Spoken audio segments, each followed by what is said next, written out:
Hi, everybody. Welcome. My name is Lori Putnam, and I'm the guest host for the week while Eric is away playing or something. I don't know what he's doing. But today, my guest is Bryan Mark Taylor. Welcome, Bryan. What are you going to do for us today?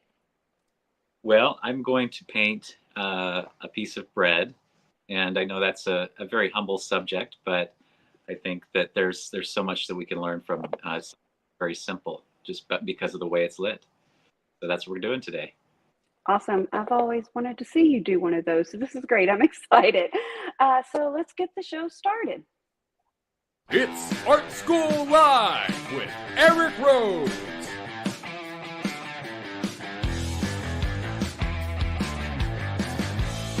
Now, here's your host, Eric Rhodes. Hi again. Obviously, I am not Eric Rhodes. My name is Lori Putnam, and I'm your host for the entire week. Today's guest is Bryan Mark Taylor, who's going to be showing us his still life painting secrets. But before we do that, I want to tell you a little bit today's prize. So today's prize is going to be an easel brush clip. And to get a chance to win that, tell us in the comments your name and where you're watching from. That automatically enters you. So be sure and put your name and where you're watching from in the comments. Now, last show's winner was Nanette Nielsen from Florida. Nanette, you won a pair of value specs. So you just need to send an email to asl@streamlinepublishing.com and claim your prize. We also have a free gift for everybody today. Download our free ebook, 97 Incredible Art Secrets. Go to 97artsecrets.com/free. And don't forget to subscribe to this channel at Art School Live on YouTube and at Eric Rhodes on Instagram. And make sure that you follow him on Eric Rhodes Publisher on Facebook as well. Before we get to the demo, I just want you to know that you can see all of Bryan's work, find his workshops, anything about the man at his website, bryanmarktaylor.com. And obviously, I want you to visit my website when you have a chance to, loriputnam.com. Okay, Bryan, take it away. All right. Okay. So does the view look okay? Just want to make sure are we close enough up, and can you see the subject all right? We can see the subject, we can see a little of your mixing area, and we can see the surface. So, and I know you Excellent. have to be somewhere, so unless we get Yeah. complaints, I say we go for it. Okay. Sounds good. That sounds great. Well, part of it, I wanted to show a little bit of the setup because you can see there's the light here, and then I have basically things that you have almost around the house. I don't want to be too complicated for this. I want to make it kind of universal where everybody has kind of the materials to set something up like this. So it's just a simple bulb that has kind of a cool natural daylight to it that I put in this can right here. And then I have just pieces of black paper that I've taped on in various angles to kind of direct the light where I want it. And so it's just a very simple kind of setup. A lot of people have asked me about what kind of light I'm using, and it's not anything that's something you can't just find at your local hardware store. But it is a kind of a floodlight shape, so it has a nice direct light quality to it. And I just put it on a full brightness. I actually, for painting still life, I like to have kind of a strong light and shadow pattern, and that's kind of what I've done here with the piece of bread, is that there is a strong sense of light. Now I can move the light a little bit here if I want to get just a little bit different pattern, and that's something that's the most interesting part of this of the painting process, is how you light it. It's not necessarily the object itself, but the way you light it that makes it work. And so I'm looking at a ratio of light and shadow. Is the majority in the shadow or is the majority in the light? And in this case, I have the majority of the bread is in shadow, and it's kind of rimmed with light. And you're going to do the same thing with plein air painting, you're going to select a scene, and it either needs to be majority shadow or majority light, or else it's going to be a little bit too choppy. So with that said, we'll just kind of get started here. So do you eat this bread afterward? Well, this in particular piece, I never got around to painting it, and so it is very dry. So, but usually I do like to do that. I know the kids never, whenever we get some bread, because we have a lot of people that are bread makers around us, and they know that I love painting bread, and so, you know, very often we'll get a loaf here or there, you know, somebody that made it. And thing is, the kids know that they can't eat it. They always have to ask, "Is Dad going to paint this first?" And usually that's the case, or at least half of it. That's funny. So they did eat half of this, but we've got the other half here. That's funny. So I just got a nice simple shape to start with, and I'm not necessarily copying exactly what I see. You can see that the canvas here is close to the subject, but I actually prefer to paint not like sight size where it's right next to each other.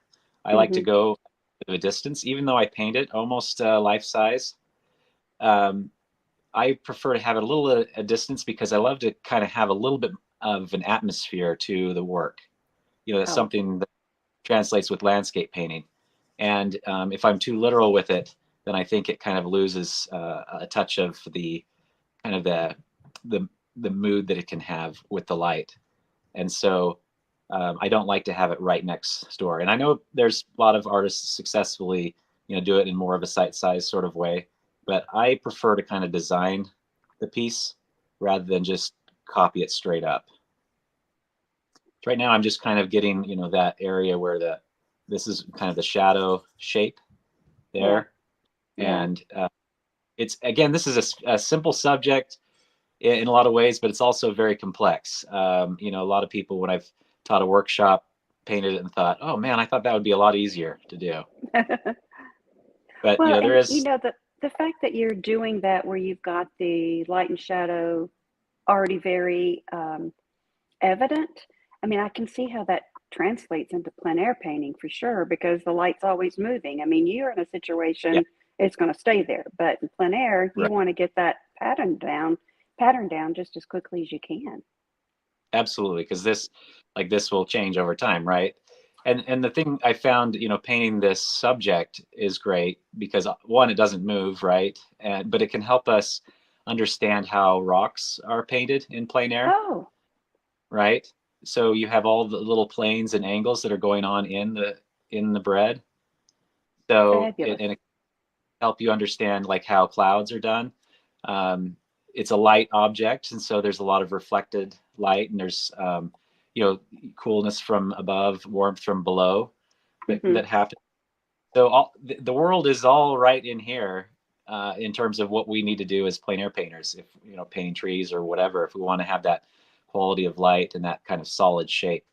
And so this it may seem a little counterintuitive to do this, but it really is a great exercise to help you in your plein air work.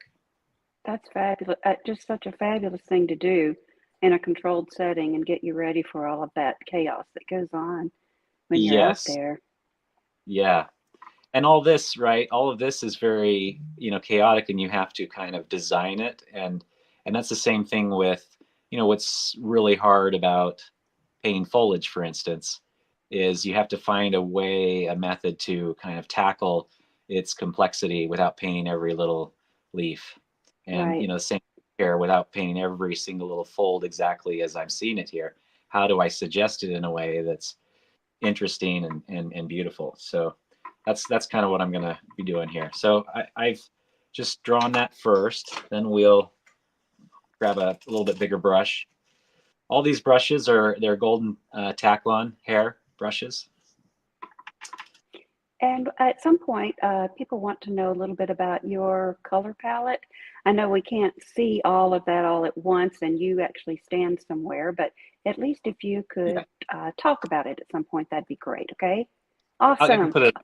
Yeah. And so basically I have titanium white, cad yellow light, yellow ochre, um, cad orange, cad yellow medium, cad red, alizarin permanent.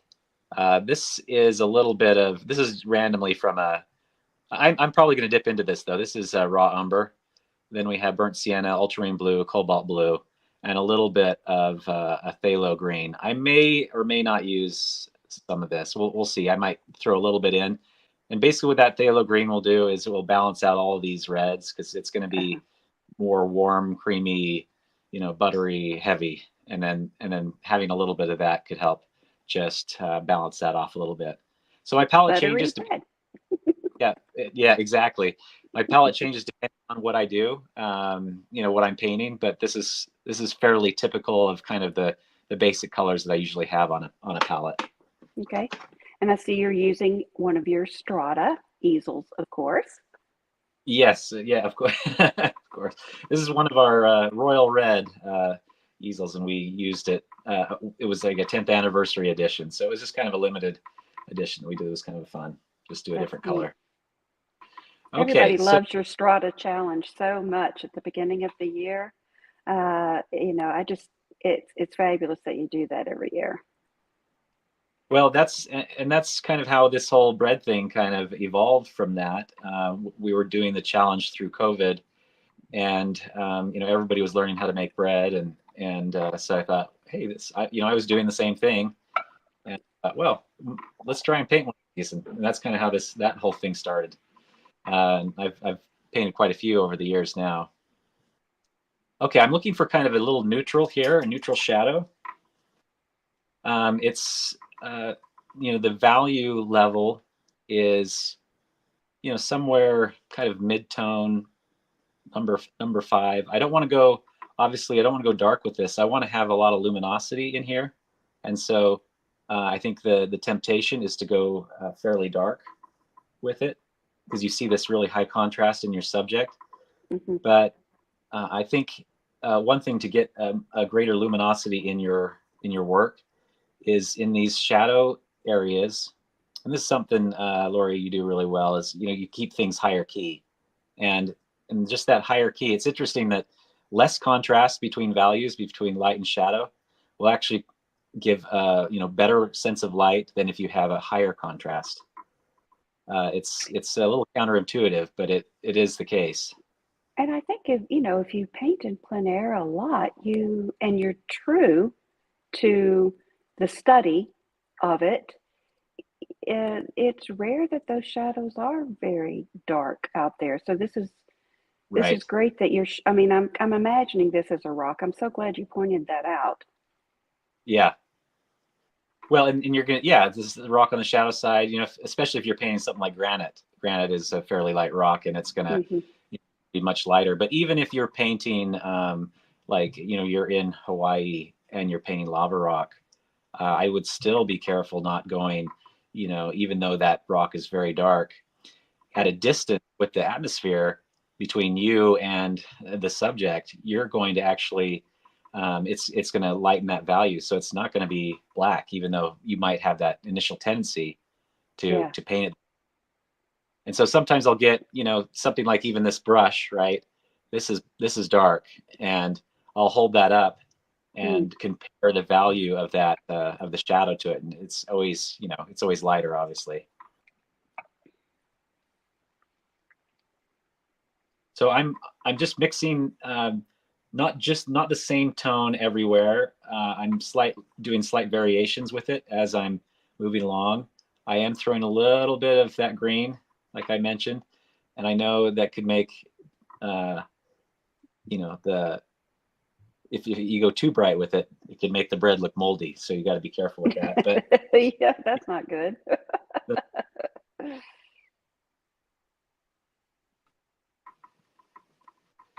yeah, so over here on this end, there's some warmth because the light is actually, the bread's not solid. And as the light passes through the crust here, it's Mm. actually passing through and acting like a little bit of a stained glass window. into here and then causes this to heat up and to glow a little bit. So we get a little bit of warmth on this end, just warming that up with a bit of the orange or some of the red. Bryan, do you mind if I ask you a question from the audience? Sure, that Somebody sounds good. somebody says, can you not use artificial lighting if you place the bread being lit by a candle in order to get the candle's ambient glow? Oh, Supposing absolutely. you could light it anyway, right? Yeah, yeah. Any way you want to. A candle is great. It's just a different type of light, you know. And I'm using a little bit cooler light, which will create a certain effect. And then obviously candle light will be much, much warmer. I'm in the process of building a studio, and Lori, you know what that's like. What enormous pain that is. Yeah. uh, the one thing that's really great about it, right, is you truly get to control all of the light in it, and you know where you decide to put windows and stuff like that. And so one of the things I'm very much looking forward to is to have that natural north light, you know, big north light windows, and there's just the soft beauty to that light. And so one thing I'm doing with the studio is that there's actually windows on all four sides, and I know that's not typical for a studio, especially to have it on the south side.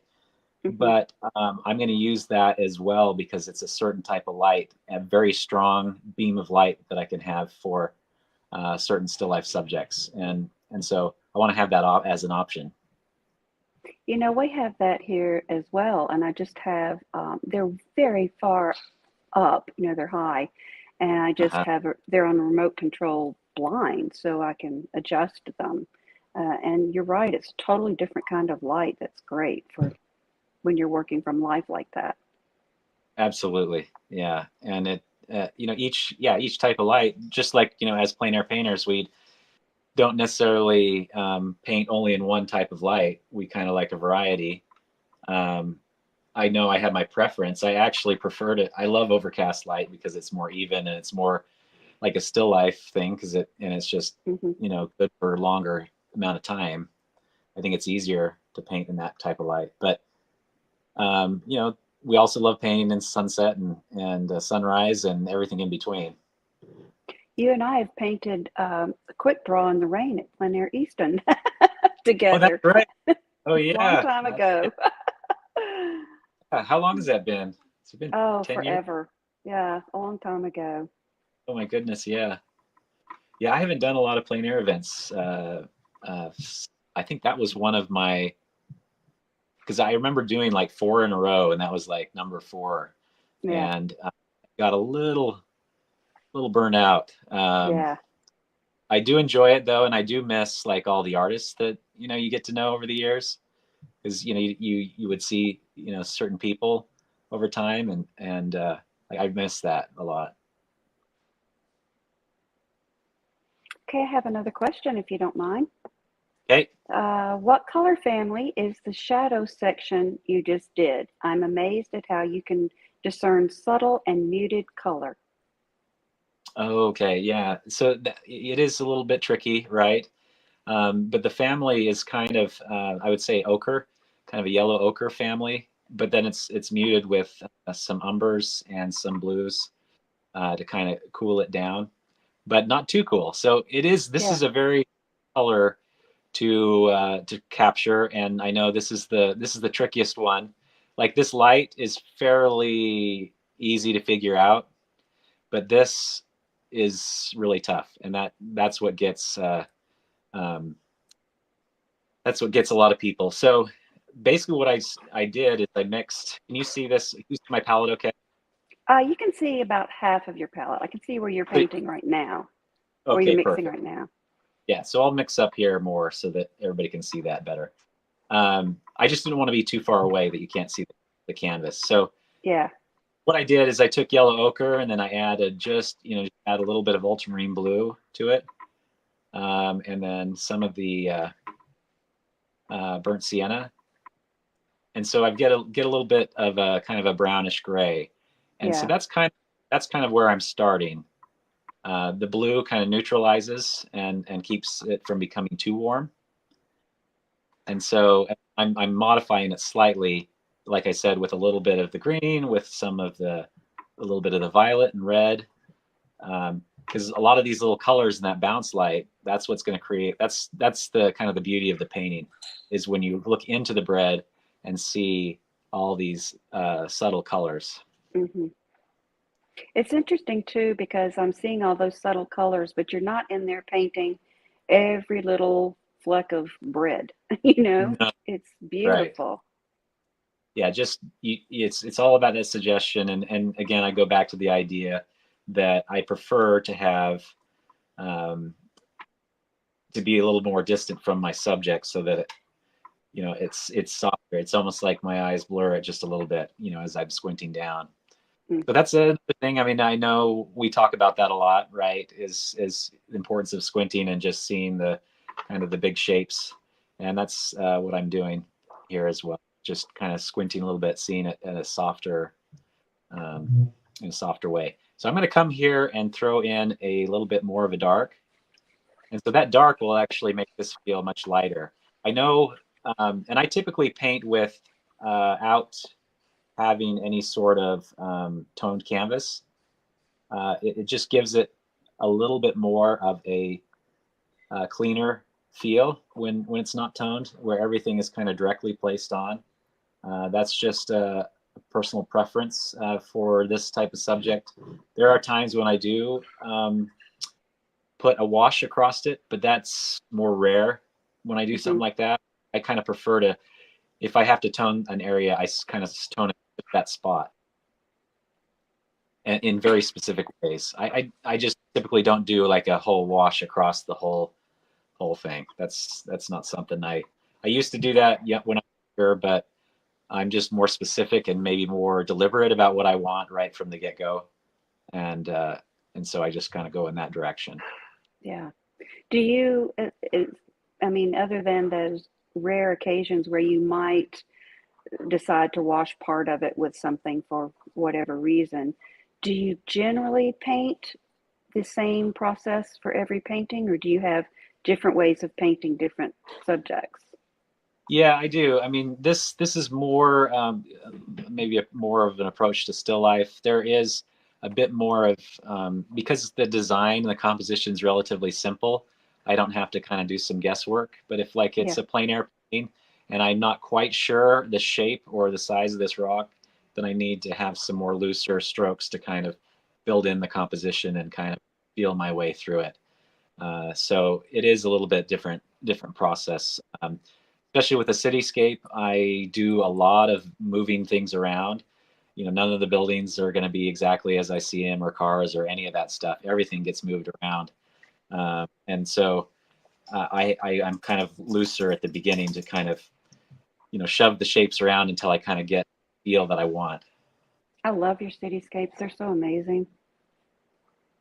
Well, thank you. I really enjoy painting pattern, like things that have complex patterns and kind of a certain geometry to it. I mean, that's Hmm. what fascinates me about this is just these little patterns that are all within the bread, and the same thing with a cityscape is similar to that. Is there's patterns of buildings and textures and things like that, and that's something I enjoy painting. And as you're trying to find your way in your painting and learning, you're just going to see that you gravitate towards certain things more than others. Yeah. All right, so now I'm going to start throwing in the light. Now I'm not want the background in because I want to come in and cut into the shape with the background. That creates a very specific certain kind of edge. And so there's kind of this reason, it's a bit of a chess match where, you know, with the chess pieces, you open a certain way. Hmm. First moves will determine what happens in moves later down the line. And so I want to make sure that I'm, putting certain moves first. And this is through many years of painting and many paintings. I'm just kind of showing you one of the methods that I really, kind of gravitate towards. And because it creates certain types of edges, certain types of movement in the brushwork and freshness to it Mm-hmm. that I like. So that's why I'm doing it the way I'm doing it. There's always method to the madness, right? This keeps the strokes really fresh too. Like you can see I'm not modifying a ton of things that much, placing it and leaving it. Mm-hmm. So there's the certain amount of the confidence that comes with this kind of a technique. Well, and that's the thing too about learning just the craft, the skill, and believing in what you're about to do before you do it, because that confidence shows. And then you look, you look at people's work and you can tell it. You can tell that they have been intentional in what they've done, no matter how loosely they paint. It looks intentional, not just messy and sloppy. Yeah, yeah, absolutely. There's kind of that idea where you have like um, maybe a loose brush stroke, but a tight mind. Yeah. I mean, there's a lot of focus and there's a lot of intention, and like every one of these colors that I'm mixing are very intentional and thoughtful. Like this one, for instance, here, it's not white. I mean, you could see that it's a deeper value than the white behind it, and I'm reserving the potential white for a few highlights here at the end. And so it's just like I want to keep off the really darks on this side of things. I want to keep off the bright whites on this side so that I can use them in strategic places. Hmm.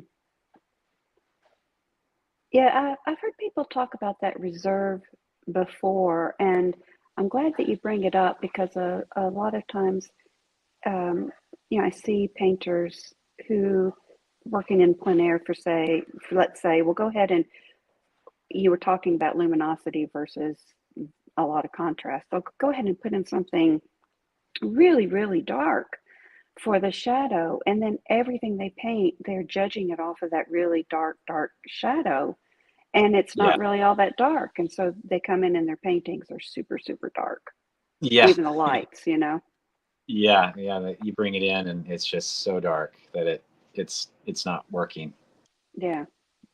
And so I think, yeah, in general, if you're kind of going out in plein air for the first time, try and lighten your areas, lighten them up, Yeah, because just you're give it gonna, a try, right?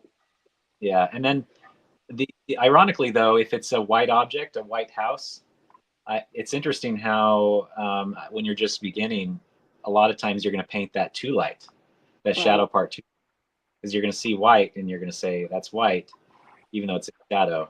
It needs to be more in the midtone. right. People are commenting, want you to know how much they love your paintings and your teaching and all of those things. I just want you to know that.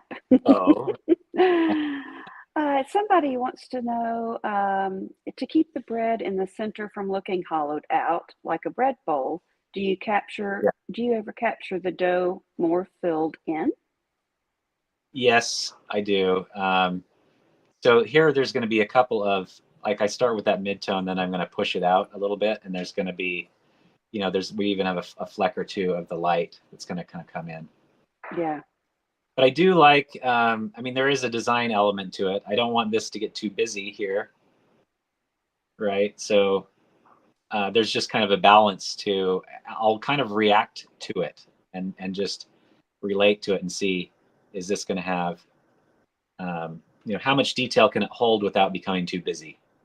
So yeah, that's the trick and the challenge, right? Is, yeah, you know, things can become really busy really quickly. So there's just that balance. yeah. That's the challenge to. I think it's really very difficult to paint something and leave it intentionally loose and not paint every little detail. Somebody asks if it's okay to give you this question. Somebody says, can you talk about the shadow being cool off of a warm object and warm shadow from a cool object. This concept has helped my students so much. That's from Angie Woods. Okay. Yeah, absolutely. So obviously that, warm light, cool shadows, cool light, warm shadows. We have a slightly cool light here, but it's hitting a warm object. So it's not like cold and hot. It's not like orange and blue that we're here. It's all relative, right? And so Mm-hmm. there's relative. It's just a little bit cooler in certain areas, a little bit warmer in others. So, for instance, I'm looking along this shadow area, and then again, this area right here is the warmest part of that shadow, Mm-hmm. and then it cools down over in here, and then right here, as this hits, and there's a light reflecting back in here, it lightens up and warms up slightly in this area. So that's a lot. It really looks fabulous. Really looks fabulous. There's a lot to notice right in that, and just again, like I say, there's the whole world of light and shadow is just in this simple object. So Okay. before you get into too much more or the background, would it be okay if we took a little break for me to do some advertising? Good. That work for you? Okay, we'll be back in just a couple of minutes, okay? I'm loving what he's doing. It's really good. I need to talk to you, though, about the plein air convention. If you haven't heard, that they have a 5-day convention every year called the Plein Air Convention and Expo, and it has 80 world-renowned instructors. The sad news is it is sold out, but they have a waiting list, and so you can join that in waiting list by going to pleinairconvention.com/ASL. And the dates are May 20 through 24. It's in Cherokee, North Carolina, which is absolutely amazing. I'm so excited that everybody's going to get to see sort of a part of my part of the world. So make sure you go there and get on the waiting list. You just never know. And if you haven't yet, make sure you go and find Bryan's videos. One of them is called Painting Cityscapes, and the other is called The Master's Mind. And of course, don't forget to also pick up my video, Bold Brushstrokes and Confident Color, and my book, Lori Putnam So Far. All of those are available at painttube.tv/ASL. So really quickly, before we go back to Bryan, I do want to say to him that I got this in the mail. Can you see this? Yesterday. Thank you, Bryan. I love this painting of yours. It is fabulous. It's so fabulous. So anyway, I just wanted to thank you, Bryan, and say that I got that. And now I'll hand it back over to you to do some more painting for us. All right. Thank you very much. I appreciate that. Well, I love the piece I got from you, and it's hanging in our living room. So I love it. Thank you. That's one of the perks of being friends, isn't it? That's right. Yeah, absolutely. Absolutely. So here, what I'm going to do, let me mix up in this area so you can see it on camera. I'm going to start mixing the darker value. So sitting underneath, obviously, is that dark. And, those darks help objects stand up, whether it's a tree, a rock, whatever. You always want to find those occlusion shadows, basically, is what this is down here. And then we've got a bit of the cast shadow that's slightly warmer and lighter. It might not show up in the camera, but there is a little difference between here and here. But that, that is just a critical little juncture there that the whole painting's not going to read well if I don't have that. Because here, even though the cloth that I have that I'm painting is black, it's being lit, and it's going to have a lighter value to it, a kind of a gray. So I want to make sure and paint it with that lighter tone. That suddenly made that bread look like it was actually sitting on that surface. That's great. Yeah, so that's an important part. And again, if I made these shadows in here are too dark, then this dark underneath wouldn't have that same level of power that it needs to have. Mm. So that's why we need to reserve areas so that when you have a dark, then it makes an impact. How does that value that you're painting now, how does that compare to the shadow inside the hollow out piece of bread? Well, we can throw a little bit in there, um, and you can see it's very close. Wow. But the reason why this reads as light and that reads as shadow is because of the relationship we've set up. It's Right. because of this contrast makes it part of this family, and this, because it relates to this shadow here, becomes part of a different object, different family. So it's interesting how you can use a similar value, one in the light, one in the shadow, Right. and have them read different ways. Uh, I think that's just such a fabulous point that people don't often make, that especially in a setting like this, you're not talking about, um, you know, miles and miles and miles of atmospheric perspective. You're not talking about, a lot of things that matter in some of the rules that we hear. And it's what makes this so luminous is how closely you're able to get those values, um, yes, instead of it having to be such a huge jump to that light. yes, yeah, and that's exactly right. And I think the more we can paint in a closer value range, I think we can get more color in our work. We can get more, sense of light, luminosity. Um, and so it's just an interesting, you look at the old master paintings, and if you bring a white card into the museum, or you just get a white business card or something and compare it to all the whites in the painting, Mhm. they're not going to be as bright, right? Yeah, I often am walking through a museum and, I'm looking, through the little hole I make with my circle with my fingers and Yeah, looking at the value and the color, all of that. yeah, and it's important to study. That's when I go to a museum.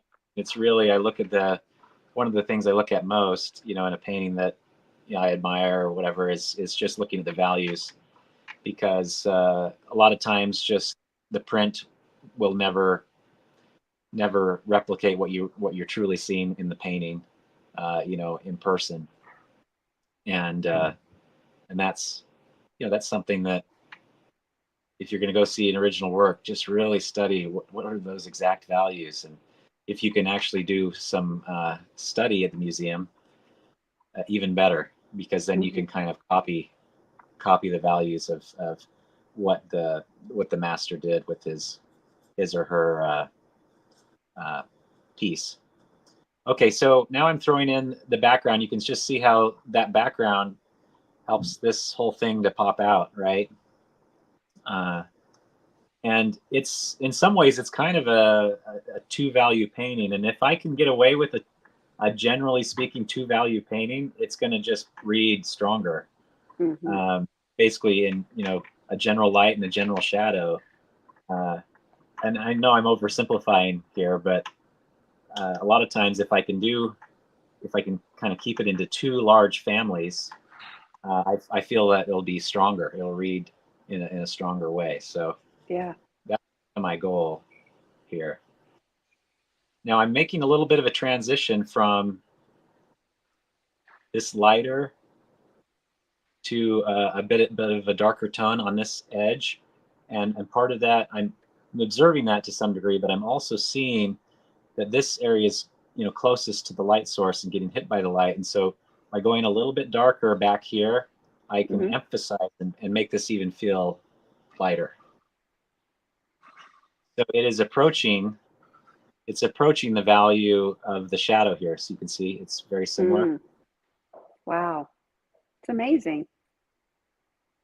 So it's a little bit of a trick. I think you see this with the old master portraits where they use the background values to help emphasize parts of the face. Rembrandt will do that all the time. Where on the shadow side of the face, he'll go a little bit lighter here, and on the light side, a little bit darker here to emphasize those two areas. And those are ways to conserve or to get the most out of your values.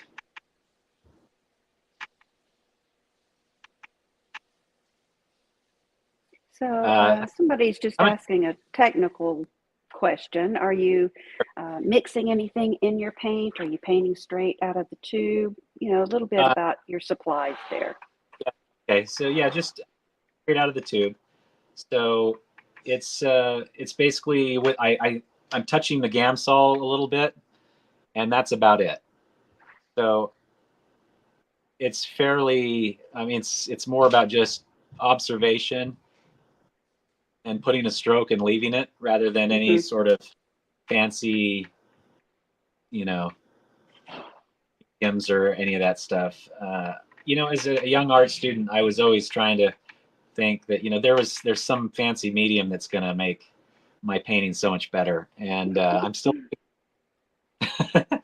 never found it. So I've just found that just the observation of the paint has been more important over time. So that's what I kind of more my belief now is that you're not going to find the secret Marge medium or any of that stuff.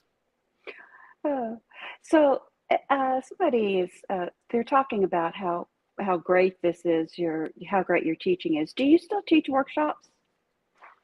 Okay, so great question. I don't have anything listed at the moment. I will, as soon as I get my studio done, I will be starting to teach workshops again, and so looking forward to that. I'll have a space to do it, and I'll be doing some in the future. I've done like one or two in the last 5 years, so I haven't done a lot, but I'm getting back to wanting to do some teaching.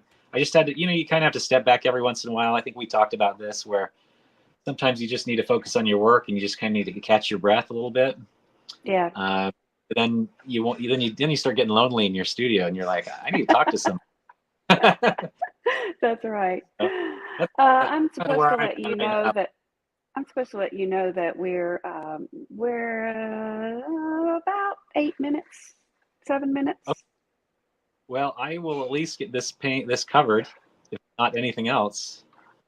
So hopefully that gives people an idea. I mean, everything else right here, beyond what I'm painting with this kind of initial layer is just kind of the gravy on top, where I modify edges and just make sure things have the nuance that I want to have. So I'm just enjoying you put the paint down. It just looks so, I don't know, it's inviting watching you put this paint down. Well, I'm using a very smooth surface. I'm using a kind of a really smooth gessoed panel. And so it goes on pretty easily. There's not a lot of drag to it. Yeah. I find that's also just as much as I paint, I need to have, I want to have less drag on it because it's just easier on my arm over time. And I even wear, I mean, you can see here I have a compression sleeve that I wear just to keep everything, my tendons in good shape. Because I paint so much that, you got to kind of take care of yourself and make sure that, you stay ironically injury free. Because in the past, I've had, gotten a little bit of tennis elbow or whatever you want to call it from, just a lot of painting. So somebody wants to know if you have time. I don't want to interrupt too much, but if you would mind talking a little bit about edges, hard edges, soft edges. Oh, sure. Okay. And also maybe a little bit about the brushes that you're using. Okay.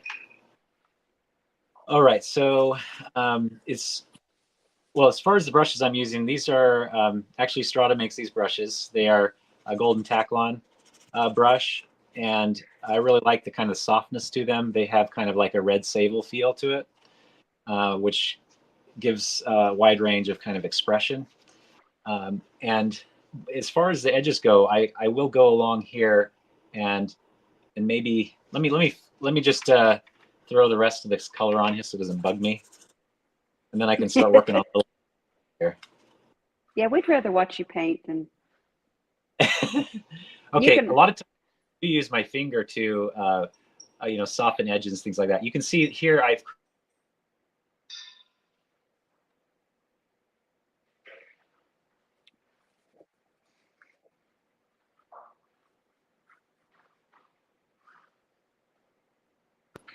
somebody tried to call. Did that cut out it for cut out there for a second. Okay. So what I'm trying to do here is soften. I can soften a little bit of that edge. This is all wet and wet paint. And so I have some areas that's really sharp. And that's why I like to paint the background in second, alla prima, because this type of edge that I can get here can only be achieved by basically having a dry surface that you put one initial application of wet paint on. So in my mind, there's no other way than the method I just kind of showed you to create some of these edges. And so with every technique, it has certain limitations, and it's in the limitations that allow you to create certain beautiful effects. So I've softened a little bit of that edge there too. See, this edge I want to have sharp because I want this to come forward. Edges within the shadow here are going to be softer, and so they can recess. So if I put in any sort of, I'll throw in a little bit of a dark accent. I know we're close to out of time here, but couple of minutes. Couple of minutes. If I throw a little bit of a darker tone in here, I don't go too dark, and I want to keep that edge kind of softer. So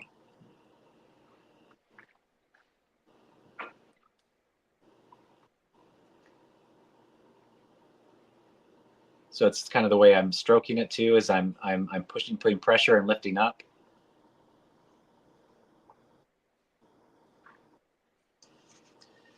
Can start to create some of these softer little nuances that are going on in the depth there.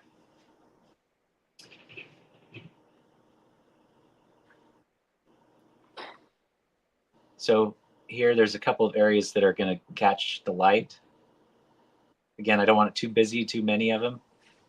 So I got to be careful with that. And there's a little bit of play back and forth until I find kind of the right balance. Mm-hmm.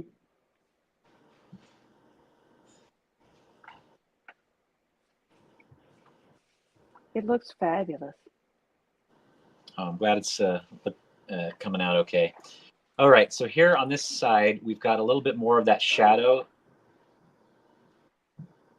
of the edge of the bread.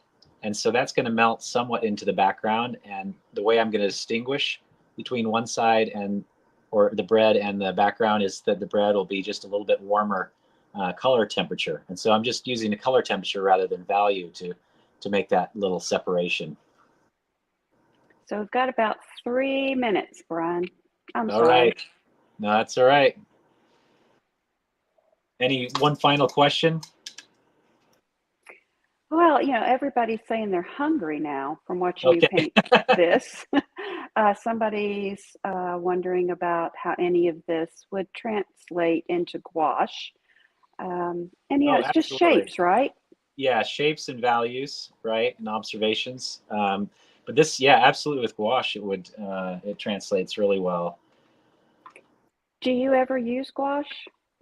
I do on occasion. I just prefer oil. I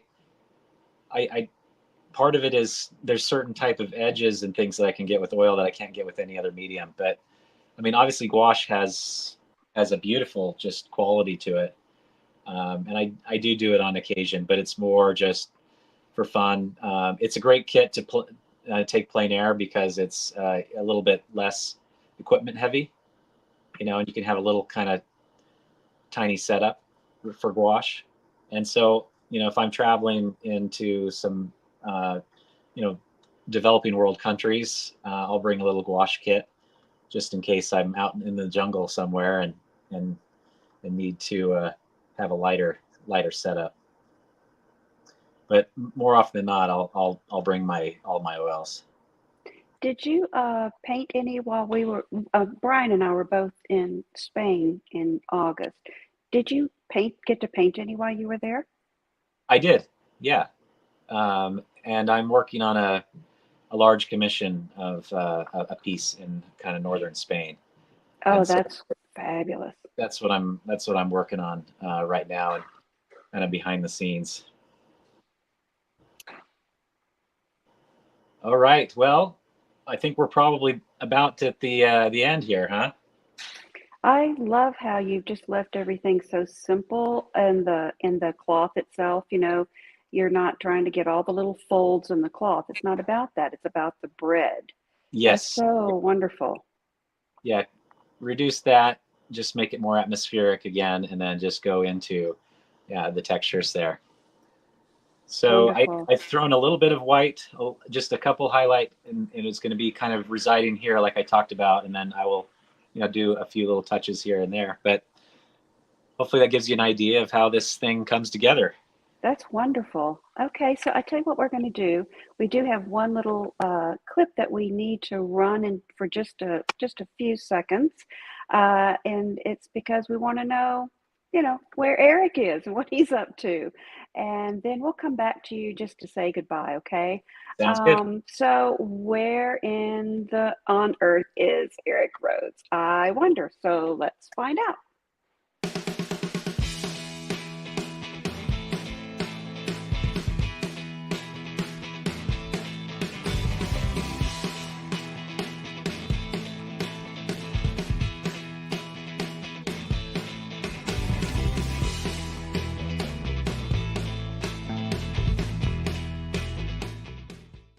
Hey there, it's Eric Rhodes, and it is our final day of Plein Air Japan, and we are in the park. We painted in this park on our first day, and there were no cherry blossoms. Now they are everywhere. They're just stunningly beautiful.